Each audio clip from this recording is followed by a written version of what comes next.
सांस लगभग थम रही है। यहाँ पर मुश्किल सफ़र बनता हुआ नज़र आ रहा है। लगभग 3.5-4 घंटे के बाद अब मेरी इतनी हिम्मत नहीं रही है कि मैं 25 किलो वेट कैरी करूं, इसलिए हमारे साथी सिपाही करेंगे।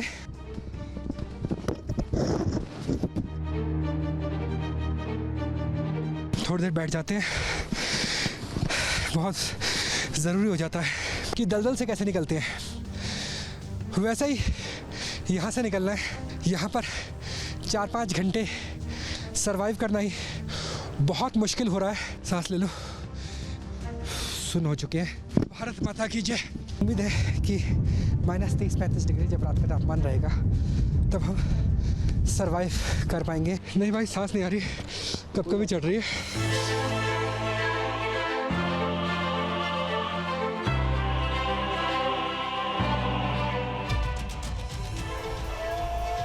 ये तो सिर्फ ट्रेलर है, पूरी पिक्चर आपको हैरान कर देगी।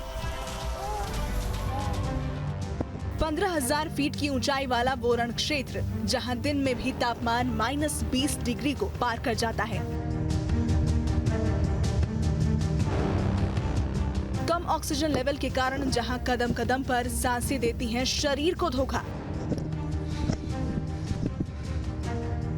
जहां दुश्मन की गोली नहीं, मौसम ही होता है सबसे बड़ा खतरा।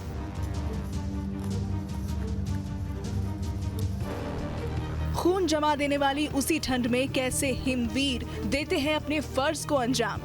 बर्फीले तूफान में भी LAC पर कैसे डटे रहते हैं हिंद के जांबाज जवान। हौसले की एक एक तस्वीर आप तक पहुंचाने के लिए news nation reporter Rahul Dabas Uttarakhand के चमोली से लगती भारत चीन सीमा के पास लाइन ऑफ एक्चुअल कंट्रोल पर पहुंचे।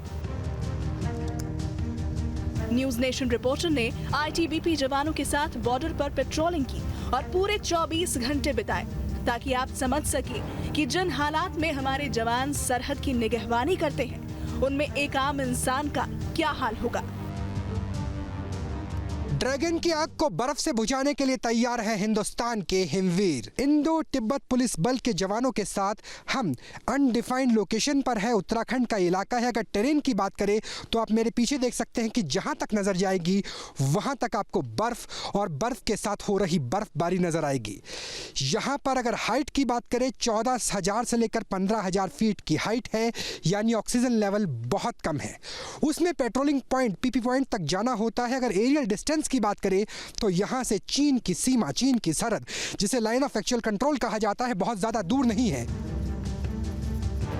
अनआइडेंटिफाइड लोकेशन से उत्तराखंड के सरहदी जिले चमोली पर बनी ITBP की फॉरवर्ड पोस्ट से हथियारों से लैस ITBP के हिमवीरों के साथ हमने अपना सफर शुरू किया।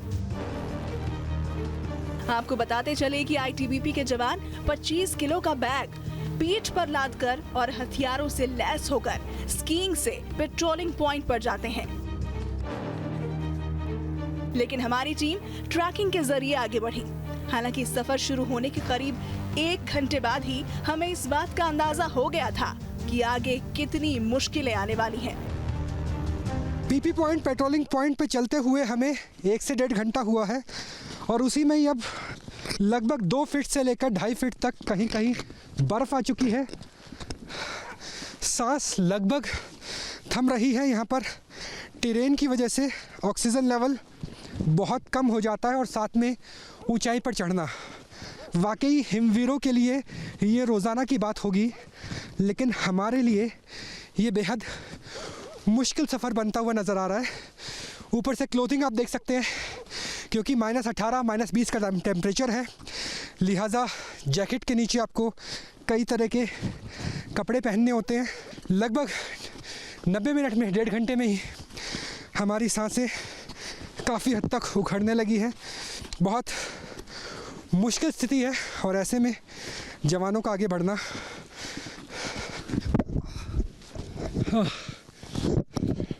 कई बार ऐसा रास्ते में हमारे साथ हो चुका है। जो लोड है पीछे 25 किलो का, हालांकि उसमें मेरे जो लोड है उसमें 3 से 4 किलो कम है, क्योंकि जो बुलेट्स हैं, जो आर्मामेंट होना चाहिए वो मैं कैरी नहीं कर रहा हूँ। लेकिन फिर भी जो ज़रूरी चीज़ें जैसे sleeping bag, ready to eat ration, वो सबके लिए कैरी करना बहुत ज़रूरी है। करीब 1.5-2 घंटा ही हुआ था हमें बर्फ में ट्रैकिंग करके चढ़ाई करते हुए, तभी अचानक मौसम पूरी तरह से बदल गया। तेज बर्फबारी शुरू हो गई, विजिबिलिटी भी करीब करीब 0 हो गई। इस दौरान आईटीबीपी के जवान थोड़ा आगे निकल चुके थे, जिन्हें हमें मदद के लिए बुलाना पड़ा।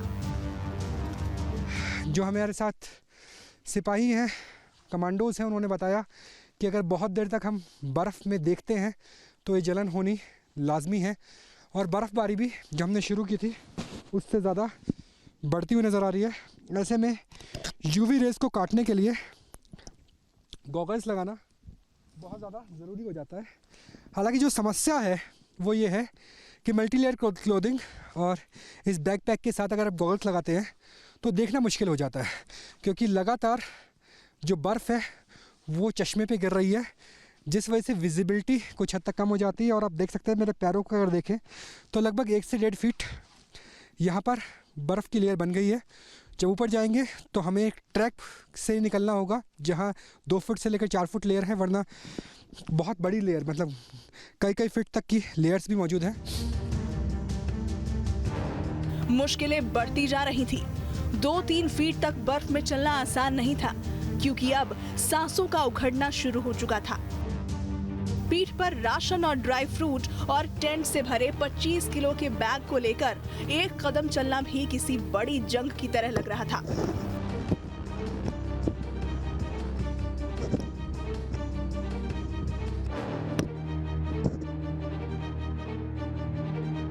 आपने कई बार देखा होगा कि आईटीबीपी के जवान बर्फीली वादियों में काला चश्मा लगाकर अपनी ड्यूटी को अंजाम देते हैं। दरअसल ये शौक नहीं, मजबूरी होता है, क्योंकि जब धूप निकलती है तो कई बार आंखों से खून तक आ जाता है। हमारी टीम को भी इस स्थिति का सामना करना पड़ा। दोपहर के 2:30 बज गए हैं। पूरे मूवमेंट में ये पहला समय है जब हमें सन लाइट नज़र आई है, सूरज की रोशनी नज़र आई है, लेकिन कपड़े नहीं उतार सकते हैं। हालांकि बहुत ज़्यादा चलने की वजह से, एनर्जी लगाने की वजह से ऐसा लग रहा है जैसे स्वेटिंग हो रही है, खुजली हो रही है, लेकिन कपड़े उतारते ही हमें फ्रोज बाइट हो सकती है पैरों पर। ख़ास तौर पे अगर हम कहीं बैठते हैं तो भी थोड़ी देर में पैर ऐसे हिलाते रहना पड़ता है, वरना पैर की नसें जाम हो जाएंगी, और बहुत देर तक ऐसा हो तो काटना भी पड़ सकता है पैर। लगभग 3.5-4 घंटे के बाद अब मेरी इतनी हिम्मत नहीं रही है कि मैं 25 किलो वेट कैरी करूं, इसलिए हमारे साथी सिपाही करेंगे। उन्हें हेड्स ऑफ है, उन्हें सलाम है कि इतना भारी बैकपैक जिसमें खाने का सामान से लेकर टेंट से लेकर, और इसमें गोलियां नहीं हैं, वो कैरी करके रखते हैं।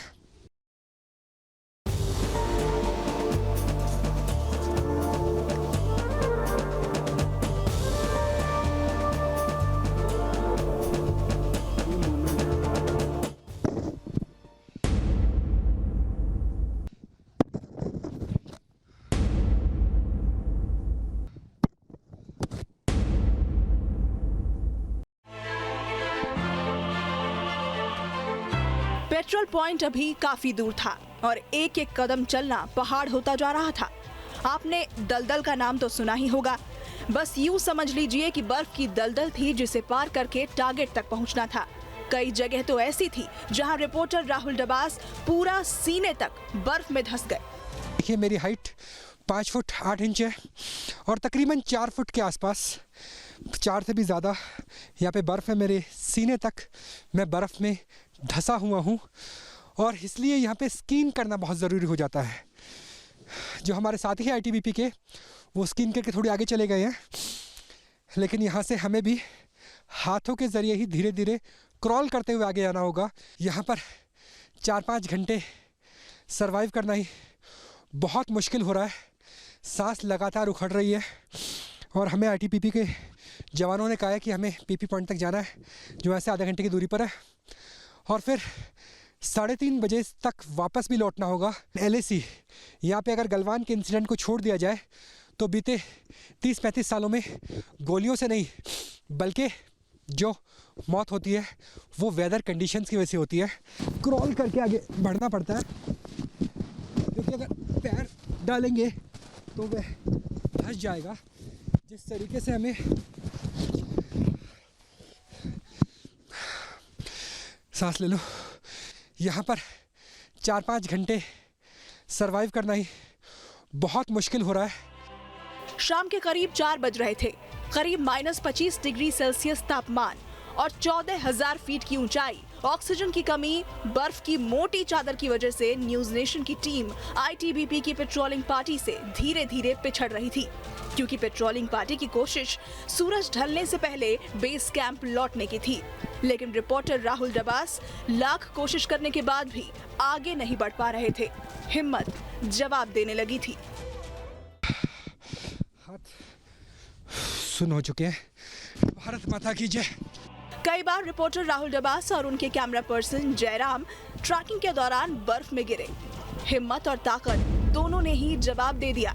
ऐसे में उनका सहारा बने आईटीबीपी के जवान और हाथ में मौजूद हिंदुस्तान का तिरंगा। कुछ देर के लिए शरीर में ताकत और हिम्मत दोनों वापस आ गई और कदम फिर से लक्ष्य की ओर चल बढ़े। तापमान -25 के आसपास तक गिर चुका है। स्नोफॉल रुक चुकी है, लेकिन जो हवा है वो ऐसी है कि धीमी भले ही हो, लेकिन क्रिस्टल बनाती है। वो क्रिस्टल हमारे होठ, हमारे चीक्स को काट रहे हैं। लेकिन जो जज्बा है वो बिल्कुल मोराल ऑन द टॉप है। जोश बिल्कुल हाई है, क्योंकि हाथ में माँ भारती की आन बान शान तिरंगा है, जो इस पेट्रोलिंग पॉइंट तक दिखाने के लिए काफ़ी है कि ड्रैगन कितनी भी धौंस दिखाए, लेकिन ज़मीन का ये हिस्सा, LAC line of actual control के इस पार का हिस्सा भारत का है, हिंदुस्तान का है, जिस पे कोई नज़र नहीं उठा सकता। हालांकि मंजिल अभी दूर थी और सूर्यास्त होने को था, यानी एक बात तय हो गई थी कि उस रात वहां से आईटीबीपी के फॉरवर्ड पोस्ट पर लौटना संभव नहीं था और रात वहीं कहीं कैंप करके बितानी थी, जो काफी खतरनाक साबित हो सकता था, क्योंकि ये वो बर्फीला इलाका था जहां रात में तापमान -40 डिग्री तक लुढ़क सकता था। बहरहाल ये सब आगे की मुश्किलें थी। अभी तो हमारी टीम के सामने एक एक कदम आगे बढ़कर पेट्रोल पॉइंट तक पहुंचना ही सबसे बड़ी चुनौती थी। सारी एनर्जी जवाब दे चुकी है। सुबह से शाम हो गई है, चंद पलों में ही रात हो जाएगी। पेट्रोलिंग पॉइंट से हम वापस पहुंचने की कोशिश कर रहे हैं, लेकिन जो हवा है, यहाँ कोई उड़ने वाली चीज़ नहीं है, वरना आपको एहसास कराते, लेकिन हवा और हवा के साथ स्नो पूरे स्किन को, होठों को चीरती हुई नज़र आ रही है। आईटीबीपी के साथ ही वहाँ टेंट लगाएंगे और उम्मीद है कि -30-35 डिग्री जब रात का तापमान रहेगा तब हम सरवाइव कर पाएंगे। शाम के 6 बज चुके थे। तभी न्यूज नेशन रिपोर्टर का सामना उस लम्हे से हुआ जिसमें लगा कि शायद यही जीवन का अंत है। रिपोर्टर राहुल डबास को ऑक्सीजन कम होने के चलते सांस लेने में दिक्कत होने लगी।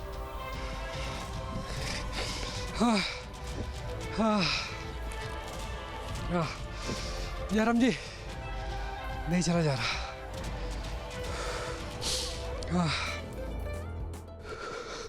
भाई ठंड से पूरा बॉडी कांप रहा है, लगता है हाइपोथर्मिया टाइप हो गया।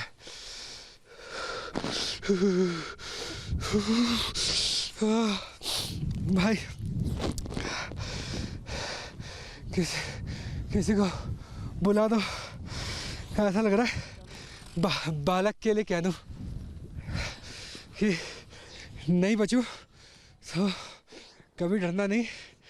जिंदगी नहीं भाई, सांस नहीं आ रही, कब कभी चढ़ रही है। जिंदगी रोज जीनी है, मरना एक बार है। ठीक है, कोई दिक्कत नहीं भाई, हिम्मत नहीं हो रही। आ जाओ सर। जय बजरंगबली। आईटीबीपी के हिमवीर देवदूत बनकर आए और उन्होंने रिपोर्टर को सहारा दिया और कैंप के करीब ले आए।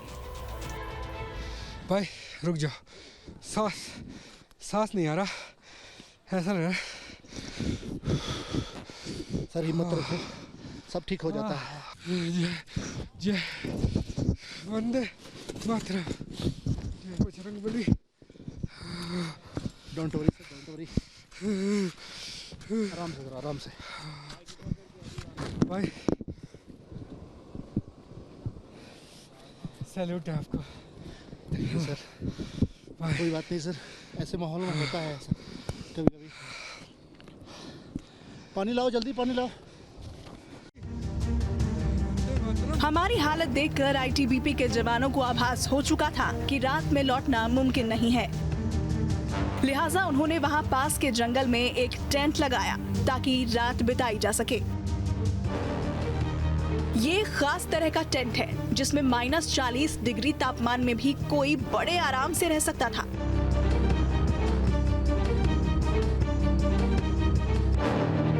जब भी बर्फीली वादियों में सिपाही शेल्टर लेने के लिए टेंट लगाते हैं तो जंगल या पेड़ों के बीच की जगह को चुनते हैं ताकि अगर बर्फ का एवलांच आए तो पेड़ों की वजह से प्राकृतिक सुरक्षा मिल सके। बाहर बर्फीला तूफान चल रहा था और जवानों के साथ हमारी टीम टेंट में मौजूद थी, जहां जवानों ने ग्लेशियर की बर्फ को पिघलाकर डिनर तैयार किया। जो बाहर का तापमान है वो -25 -30 के करीब भी रात को डिप हो जाता है। हालांकि अच्छी बात यह है कि बाहर स्टोव जल रहा है, मैगी बन रही है पेड़ों के बीच में। पेड़ इसलिए क्योंकि अगर रात को एवलांच आता है तो पेड़ एक नेचुरल बैरियर की तरह काम करते हैं और बचने की गुंजाइश ज़्यादा हो जाती है। कोशिश रहेगी आपको रात को अलग अलग पहर की अलग अलग तस्वीरें दिखाए। जिस सफर को एक दिन तय करने में हमारी हालत इतनी खराब हो गई, वो सफर हिंदुस्तान के ये प्रहरी हर रोज हर हालात में तय करते हैं। लेकिन ये संभव कैसे होता है? आखिर वो कौन सी ट्रेनिंग है जो इन हिमवीरों को लौह पुरुष बना देती है? इन सब मुद्दों पर हमने जवानों से बात की। सर हमारी एक्चुअली ट्रेनिंग ही इसी हिसाब से होती है, क्योंकि आपको पता है आईटीबीपी जो है टफ से टफ टेरेन में हम लोग सरवाइव करते हैं और उसी हिसाब से जब से ट्रेनिंग शुरू होती है तब से लेकर लगातार भागों में वो जो इस तरह की ट्रेनिंग जो है लगातार दिया जाता रहता है। तो जैसे मेरी जब सांस थमने लगी थी तो आपने कहा था कि ब्रीदिंग करो, हल्का हल्का ब्रीथ लो। तो क्या कपूर रखते हैं आप लोग? किस तरीके से ब्रीदिंग एक्सरसाइज आपकी होती है ताकि ज़िंदा कम से कम रहा जाए? सर ये क्या होता है, जब हम लोग जहाँ ऑक्सीजन की लेवल बहुत ही कम होती है वहाँ जब हम लोग चलते हैं तो एक रिदम होता है। आप किस सीक्वेंस से चलते हो उस सीक्वेंस को हमेशा जब तक आप फॉलो नहीं करते हो और जैसे ही आप तेज़ गति करते हो तो आप वहाँ पे थक जाते हो। तो उसको रिदम को बरकरार रखते हुए ही हम लोग चलते हैं। आईटीबीपी के हिमवीरों ने कहा कि जब तापमान 0 से बहुत ज्यादा नीचे चला जाए और जंगल में रात गुजारनी हो तो सोने से पहले ड्राई फ्रूट खाना अच्छा होता है। हालांकि इन जवानों को डिब्बा बंद मीट भी दिया जाता है। बहरहाल दिन भर की थकान के बाद और सिर्फ 70 से 75 ऑक्सीजन लेवल की मौजूदगी में अब बारी जश्न की थी, जिसे जोशीले गीतों को गाकर मनाया गया।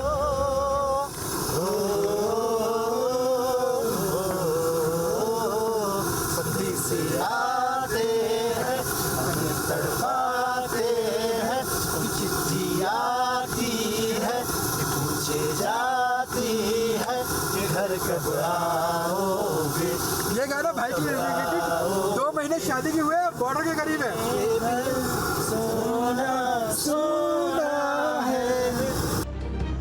दरअसल जब आप इस तरह के कैंप में आते हैं तो आपको एक जगह पूरा हिंदुस्तान नजर आता है। यहाँ भी कोई मैदान से था तो कोई पहाड़ से, कोई उत्तर से था तो कोई दक्षिण से।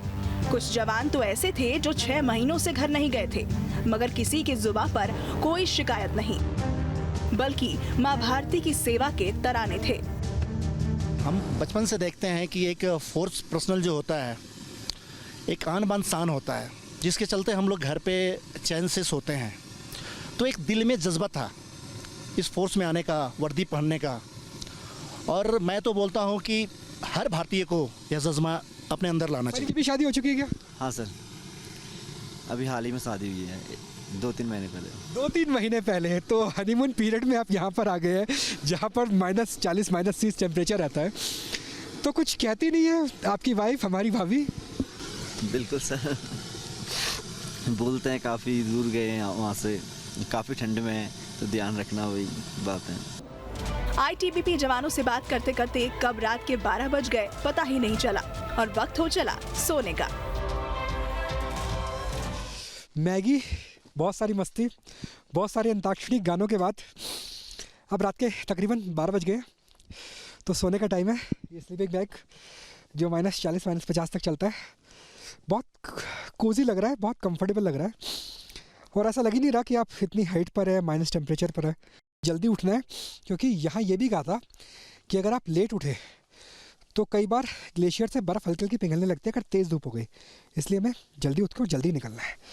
गुड नाइट, शब्बा खैर, वंदे मातरम, शुभ रात्रि। हमें ताकीद की गई थी कि सुबह जल्दी उठना है क्योंकि सूरज निकलने तक बेस कैंप पहुंचना था। लिहाजा 5 घंटे की नींद के बाद सभी जवानों के साथ हमारी टीम भी टेंट समेटकर बेस कैंप की तरफ रवाना हो गई। सुबह के 5:30 बजे हैं, तकरीबन 5 घंटे की नींद के बाद जो स्लीपिंग बैग में बहुत आराम से आई।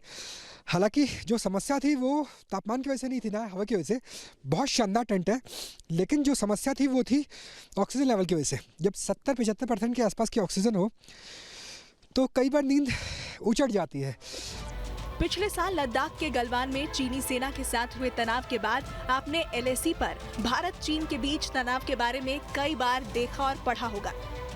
PP यानी पेट्रोल पॉइंट का जिक्र भी कई बार सुना होगा, जहां तक LAC पर तैनात जवान गश्त के लिए जाते हैं ताकि चीन की किसी भी चाल का जवाब दिया जा सके। लेकिन इन पेट्रोल पॉइंट तक पेट्रोलिंग कितनी कठिन होती है, इस रिपोर्ट को देखकर आप समझ गए होंगे। यहाँ मौसम कदम कदम पर जिंदगी के इम्तिहान लेता है, लेकिन हिंदुस्तान के हिमवीर हर चुनौती को अपने हौसले से बौना बना देते हैं। न्यूज़ नेशन के लिए राहुल डबास की रिपोर्ट।